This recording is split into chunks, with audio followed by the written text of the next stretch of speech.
খোঁচাখুচি করেন না। খোঁচাখুচি করলে আমি আবার ছোট মাছ খাই না, বড় মাছ আমার খুব ভালো লাগে। হাত দিলে আপনারা যাদের আব্বা ডাকেন তাদের কারো ইজ্জত থাকবে না। আজকে এখানে সম্মানিত ইউনো মহোদয়, ওসি সাহেব উপস্থিত আছেন। আমি আপনাদের দৃষ্টি আকর্ষণ করছি, চর সোনারামপুরে বালুর ব্যবসা, এক দল গেছে আরেক দল খাচ্ছে,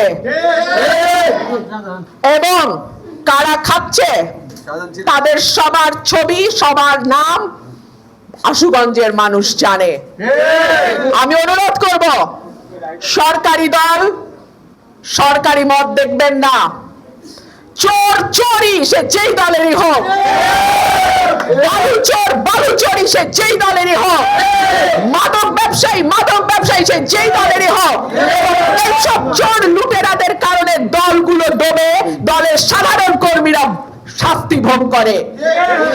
আমি অনুরোধ করব, দলমত দেখবেন না, অপরাধী দেখবেন, অপরাধ দেখবেন, এবং আইনের শাসন না বলে কায়েম করবেন। সেই আইনের শাসন যেন নিজ নিজ এলাকা থেকেই কায়েম শুরু হয়। মামলা বাণিজ্য নিয়ে কথা এসছে। আমি নিজে আইনজীবী, 25 বছরের প্র্যাকটিস। একই এফআইআর হুবহু একটার সঙ্গে আরেকটার কোনো অমিল নাই।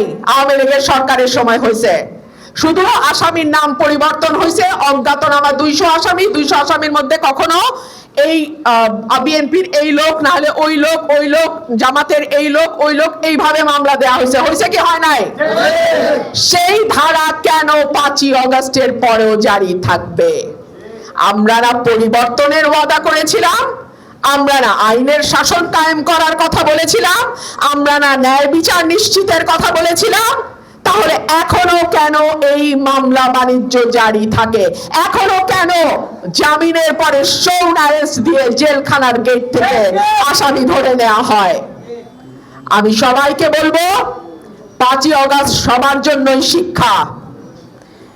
কেউ কেউ বর্ডার পার হয়ে রক্ষা পেয়েছেন, আপনারা কোন বর্ডার পার হবেন চিন্তা করে দেখেন। কিন্তু দুর্ভাগ্য আমাদের, আমরা দেখলাম 15 বছর যা হয়েছে, দেশ এখন প্রায় সেই পথেই যাচ্ছে। অনেকে বলে পতিত ফ্যাসিস্টকে ফিরতে দেয়া হবে না। পতিত ফ্যাসিস্টকে কেউ ফিরতে দেবে না। যদি ফেরে, আপনাদের ব্যর্থতার কারণেই ফিরবে।